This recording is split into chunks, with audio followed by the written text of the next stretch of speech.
नमस्कार दोस्तों, स्वागत है आपका हमारे चैनल एवीएम लॉ में। तो आज का हमारा टॉपिक है transfer of property act section 13, जो कि कहता है कि जो भी अभी व्यक्ति पैदा नहीं हुआ है उसको प्रॉपर्टी किस प्रक्रिया से ट्रांसफर करी जाएगी। ठीक है, उनको क्या क्या ट्रांसफर करा जा सकता है और ये सारे रूल्स के इसी के अंदर आते हैं। ठीक है, तो इसमें क्या क्या शर्तें रहेंगी, क्या क्या लाभ होते हैं इसके, और एक कुछ रियल लाइफ केस एग्जांपल भी लेंगे हम, ताकि टॉपिक को अच्छी तरह से समझा जा सके। तो चलिए शुरू करते हैं। तो सबसे पहले हम पढ़ेंगे कि धारा जो 13 है वो है क्या है। तो ये परिभाषित करते, जैसे कि हमने बताया है कि अजन्मे व्यक्ति, जो भी व्यक्ति अभी पैदा नहीं हुआ है ना, उसको प्रॉपर्टी कैसे ट्रांसफर करी जाएगी, ये इस पे बात करती है। इन नियमों को ये उल्लेखित करती है, बताती है। ठीक है, अब इसके मुख्य बिंदु क्या क्या बनते हैं हमारे। एक तो ये सबसे पहला तो इसका मुख्य बिंदु बनता है कि कोई भी प्रॉपर्टी अगर आपको किसी ऐसे व्यक्ति को ट्रांसफर करनी है ना, जिसका भी जन्म नहीं हुआ है, तो उसको क्या है, डायरेक्टली आप ट्रांसफर नहीं कर सकते हैं। सीधे तौर पे उसको ट्रांसफर नहीं कर सकते हैं। मान लो कि अगर अभी महिला गर्भवती है, तो आप ये नहीं कह सकते कि लेट्स से इसका नाम मैंने रख दिया अभी, बी रख दिया इसका नाम।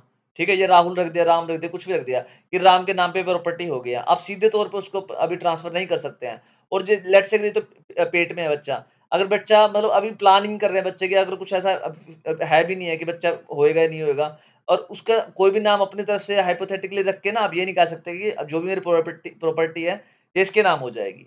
ठीक है, और दूसरा रूल क्या बनता है इसका, दूसरा रूल ये बनता है कि हस्ताक्षर से पहले एक जीवित व्यक्ति को, मतलब पहले आपको जो भी लेट्स से अगर आपको करनी है कि मैंने तो करनी है भाई, मेरा अभी जो बच्चा होएगा ना या मेरा पोता होएगा, मैंने उसको प्रॉपर्टी ट्रांसफर करनी है, तो उसको आपके सबसे पहले आपको क्या करना पड़ेगा, वो प्रॉपर्टी ना किसी जीवित व्यक्ति को लाइफ इंटरेस्ट उसका देना होगा। ठीक है, वो कंपलसरी है आपको कि वो प्रॉपर्टी आपको किसी और के नाम करनी होगी, ताकि वो बाद में जब उसकी मृत्यु हो जाए, जिस व्यक्ति को आप प्रॉपर्टी दे रहे हैं, तब वो प्रॉपर्टी ऑटोमेटिकली सारी प्रॉपर्टी, जो बच्चा अभी जन्मा नहीं है, मतलब उस टाइम पे वो जीवित होना चाहिए, पैदा हो चुका होना चाहिए, उसके नाम चली जाएगी।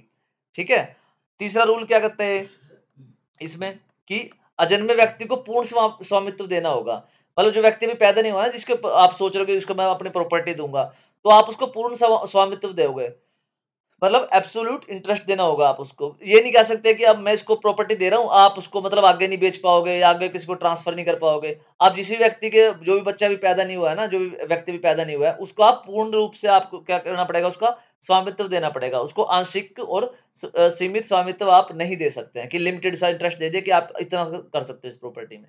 ठीक है, अब धारा 13 की जो शर्तें हैं वो हम देख लेते हैं कौन कौन सी हैं। हस्ताक्षर जो ट्रांसफर है ना, वो जीवित व्यक्तियों के बीच ही होना चाहिए, जो धारा 5 कहती है ना हमारी। ठीक है, कि जो ट्रांसफर है वो किसके बीच में होना चाहिए, जो व्यक्ति जीवित है उन्हीं के बीच में होना चाहिए। तो धारा 13 भी इसी का बेस बना के चलते हैं कि जो ट्रांसफर है ना, वो जीवित व्यक्तियों के बीच में होना चाहिए। अब एक जीवित व्यक्ति दूसरे जीवित व्यक्ति को क्या दे रहा है, लाइफ इंटरेस्ट दे रहा है उसको। ठीक है, तो और जो पैदा नहीं हुआ है उसको नहीं दे रहा है, वो उसको कह रहा है कि जब आपकी मृत्यु हो जाएगी, आपका जो एक मैंने आपको लाइफ इंटरेस्ट दिया है ना, आप यूज करो प्रॉपर्टी का, बट उसके बाद ये क्या है, जो बच्चा अभी पैदा नहीं हुआ ना, व्यक्ति पैदा नहीं हुआ, ये उसके पास चली जाएगी। ठीक है, तो मतलब ट्रांसफर किनके बीच में हो रहा है, जो जीवित व्यक्ति है उन्हीं के बीच में हो रहा है।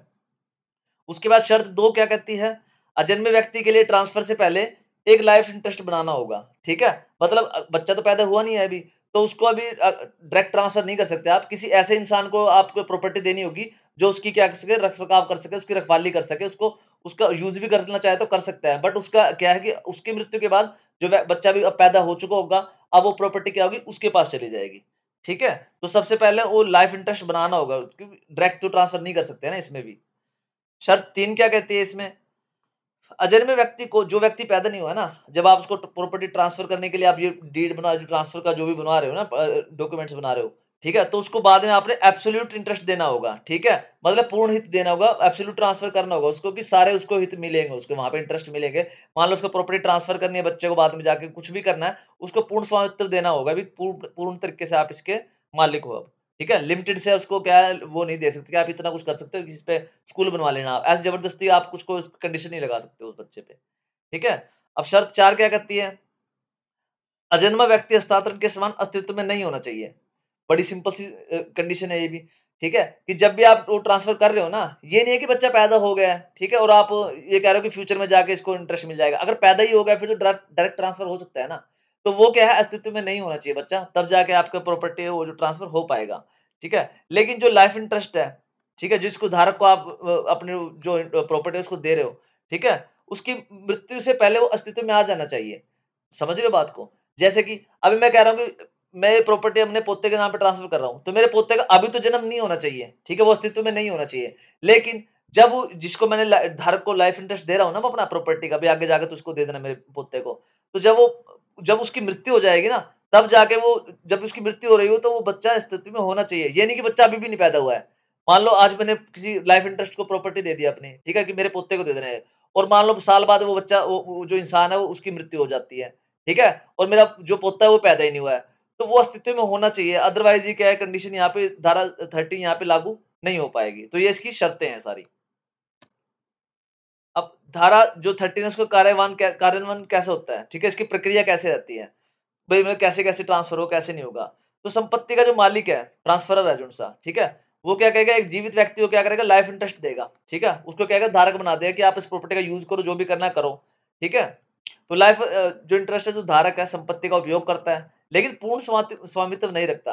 वो उसको लाइफ इंटरेस्ट दे तो दिया है, बट उसका पूर्ण स्वामित्व नहीं है। ये नहीं है कि उसका मालिक ही बन गया है, और ना उसको उसको बेच सकता है, कुछ भी ये नहीं कर सकता वो कुछ भी, सिर्फ उसका उपयोग कर सकता है, ठीक है? अब लाइफ इंटरेस्ट धारक की मृत्यु के बाद, जब भी जिसको आपने प्रॉपर्टी आप लाइफ इंटरेस्ट बनाया ना, उसकी मृत्यु के बाद संपत्ति, जो अजन्मा व्यक्ति है ना, जो अस्तित्व में आ चुका है, जो पैदा हो चुका है, ठीक है? उस टाइम पे जन्मा था वो, जब पैदा नहीं हुआ था, बट जब इसकी मृत्यु हो रही है, तो अब वो क्या है, जन्म उसका हो चुका है। अब उसको क्या है, पूर्ण स्वामित्व के साथ मिल जाएगी। उसको प्रॉपर्टी क्या होगा, पूर्ण स्वामित्व के साथ उसको दे दी जाएगी। अब धारा 13 के अंतर्गत अमान्य हस्तांतरण कौन-कौन से हैं? ठीक है? अमान्य ट्रांसफर कौन-कौन से माने जाते हैं? ठीक है? अगर अजन्मे व्यक्ति को सीमित स्वामित्व दिया जाता है, मतलब वही है ना, पूर्ण स्वामित्व देना होगा उसको, जो बच्चा पैदा नहीं हुआ है ना, उसको लिमिटेड इंटरेस्ट या सीमित स्वामित्व आप नहीं दे सकते, पूर्ण स्वामित्व ही आपको देना कंपल्सरी है। अगर लाइफ इंटरेस्ट धारक के बिना सीधा जन्मे व्यक्ति को हस्तांतरण किया जाए, ठीक है? अब लाइफ इंटरेस्ट आपने बनाया नहीं, आपने सीधा जो बच्चा पैदा नहीं हुआ उसके नाम ट्रांसफर कर दी, तो ये भी क्या है, इसके अंतर्गत अमान्य माना जाएगा कि ऐसा नहीं कर सकते आप।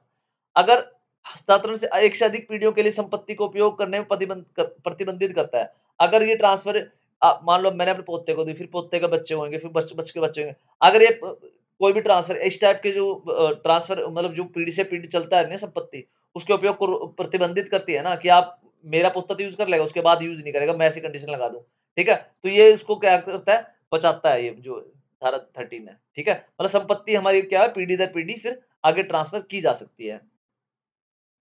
अब धारा 13 के लाभ क्या है? धारा 13 के एक तो सुरक्षा आती है इससे, ठीक है? भविष्य की पीढ़ियों के लिए संपत्ति को सुरक्षित रखा जा सकता है, कि मैं चाहता हूँ मेरे पोते पड़पोते सबके लिए मेरी प्रॉपर्टी क्या है, सुरक्षित रहे। तो इससे क्या है, धारा 13 उसको सुरक्षित करती है। उसके बाद नियंत्रण आता है। संपत्ति का दुरुपयोग कोई नहीं कर सकता है, क्योंकि आपने जो लाइफ धारक है उसको भी लिमिटेड सा ही, वो लिमिटेड सा क्या है, उसको मतलब उपयोग करने के लिए दिया ना, तो आपकी संपत्ति का कोई दुरुपयोग नहीं कर सकता, कोई कब्जा वगैरह नहीं कर सकता है। अगर आपने वो डॉक्यूमेंट्स बनवा दिए ना उसके, तो आपके नियंत्रण में रहती है सारी प्रॉपर्टी। न्याय भी इससे मिलता है। सभी पीढ़ियों के लिए संपत्ति का स्वतंत्र उपयोग मिल जाता है सबको, कि स्वतंत्र तरीके से हमारी जो भी आगे वाली पीढ़ियां है ना, हमारे प्रॉपर्टी को क्या करेंगे, सुनिश्चित करता है कि उसको यूज कर पाएंगी वो। अब इसका एक रियल लाइफ की एक एग्जांपल हम स्टडी कर लेते हैं, जो कि टैगोर वर्सेस टैगोर 1872 में हुआ था। ठीक है? अब इसकी पृष्ठभूमि क्या थी, इसका बैकग्राउंड क्या था? एक व्यक्ति ने क्या किया, अपनी विल के माध्यम से, ठीक है, अपनी संपत्ति को कई पीढ़ियों तक सीमित रखने की कोशिश करी। बिल्कुल ठीक है, कि अपने, अब मैं चाहता हूँ कि मेरे पोते को मेरी प्रॉपर्टी मिले, मैं सीमित करना चाहता हूँ कि मेरे सारी जो प्रॉपर्टी उनको मिल जाए सब कुछ, ठीक है? तो उसने विल विल के नाम से तरीके से उसने माध्यम से संपत्ति को ट्रांसफर करने की कोशिश करी। ठीक है? संपत्ति पहले उसने अपने बेटे को जीवन भर के लिए दी, लाइफ इंटरेस्ट अपने बेटे को बनाया, बिल्कुल ठीक किया यहाँ तक भी, ठीक है? फिर उसने क्या किया, अपने जन्मे उनके जन्मे पोते को, फिर पोते के बच्चों को, ठीक है? सभी को सीमित स्वामित्व के साथ इंटरेस्ट देना की कोशिश करी, ठीक है? कि पहले मेरे पोते को दूँगा, फिर पोते को बच्चे को दूँगा। ऐसे क्या है, लिमिटेड सा देता रहूँगा, कि तू बेच सकता है, तू ये कर सकता है, तू वो कर सकता है। सबको क्या हुआ, लिमिटेड इंटरेस्ट के साथ कुछ-कुछ प्रॉपर्टी देना शुरू कर दिया उसने, ठीक है? अब क्या हुआ, हस्तांतरण में संपत्ति के एलिनेशन, ठीक है, हस्तांतरण के अधिकार को प्रतिबंधित किया गया। वही बात है कि उन्होंने प्रॉपर्टी को दे तो दिया वहां सबको, मतलब वो तो कर दिया, ठीक है, कि आपने मैंने अपनी संपत्ति उसके वसीयत के माध्यम से मैं संपत्ति को आगे ट्रांसफर करता रहूंगा, ठीक है, बट जो जिनको प्रॉपर्टी ट्रांसफर कर जा रही थी, वो क्या करता, उनके अधिकार को प्रतिबंध लगा रहे थे वो। मान लो मैंने पोते को दिया, तो पोते के अधिकार पे मैंने क्या किया, प्रतिबंध लगा दिया कि तू आगे किसी को बेच ही नहीं सकेगा, बस हाँ, आगे ट्रांसफर ही कर पाएगा तू, ठीक है? लिमिटेड कर दिया उसके जो अधिकार था उसका। बट उसका जो हमारा सेक्शन 13 क्या कहता है कि आपको लिमिटेड नहीं करना है। अगर पोते को दिया तो पोते को पूर्ण अधिकार देना पड़ेगा तो वो बेच सके, सब कुछ कर सके। आप उसको ये नहीं है कि सिर्फ़ यूज़ कर उसको भी यूज़ करने का ये आप वो दोगे अधिकार। तो अब इसके उल्लंघन क्या-क्या हुआ इसमें? सबसे पहले तो अजन्मे व्यक्तियों पोता और उसके बच्चों को पूर्ण स्वामित्व नहीं दिया गया, एब्सोल्यूट इंटरेस्ट नहीं दिया गया, ठीक है? वही डिस्कस किया जैसे हमने कि उन्होंने क्या किया लिमिटेड इंटरेस्ट दिया कि आप सिर्फ यूज़ करोगे, उनको भी यही कहा गया उसने, आप बेच नहीं पाओगे, ठीक है? वही जो दूसरे में भी है, संपत्ति के हस्तांतरण पर भी प्रतिबंध लगाया गया कि प्रतिबंध लगाया गया धारा 13 के खिलाफ जाता है कि उन्होंने कहा कि आगे बेच नहीं पाओगे आप, ठीक है? उसके बाद क्या गया, हस्तांतरण में कई पीढ़ियों तक संपत्ति के उपयोग को प्रतिबंध किया गया, ठीक है? वही आप परपेचुअल रिस्ट्रिक्शन ही कहेंगे इसको स्थायी प्रतिबंधी जो बनता है, ठीक है? कि आपने उपयोग करने के लिए दे तो दी, लेकिन क्या क्या किया उसको बंधित करके दिया, ठीक है? ज़्यादा मतलब जो उसके एब्सोल्यूट इंटरेस्ट था ना वो नहीं दिया जो जिनको प्रॉपर्टी ट्रांसफर करी जा रही थी। तो निर्णय क्या आया भाई कोर्ट का? तो फिर कोर्ट का निर्णय ये आया कि धारा 13 का क्या हो रहा है, 13 का क्या हो रहा है, उल्लंघन हो रहा है यहाँ पे, ठीक है? जिस कारण ये अमान्य घोषित कर दिया गया। ये किया गया ये जो उन्होंने वो करी थी ना, जो वसीयत वगैरह जो बनवा रहे थे सारी, वो क्या कर दी गई, अमान्य कर दी गई। कारण क्या दिया गया इसका? क्योंकि पूर्ण स्वामित्व नहीं दे रहे थे और परपेचुअल रिस्ट्रिक्शन भी लगा रहे थे। पहली बात तो उसको पूर्ण स्वामित्व नहीं दे रहे थे, सबको बाँट-बाँट कर के दे रहे थे, आधा-आधा करके दे रहे थे। भई थोड़ा तेरे पे आ जाएगा, थोड़ा तेरे पे आ जाएगा, ठीक है? और क्या करते रिस्ट्रिक्शन भी लगा रहे थे क्योंकि ट्रांसफर नहीं कर सकता उसका। तो ये था जी सारा टॉपिक धारा 13 का, ठीक है? तो ओके बच्चों, thanks for watching, please like, share and subscribe ABM law. अगर हाँ, ये नोट्स चाहिए किसी को तो भाई आप मेरे को कमेंट करके पूछ लेना। अगर इसकी पीडीएफ चाहिए, पीपीटी चाहिए, ये पेड नोट्स हैं, वो आपको मिल जाएँगे, ठीक है? और भी कुछ पूछना हो तो वो भी आप कमेंट करके पूछ सकते हैं।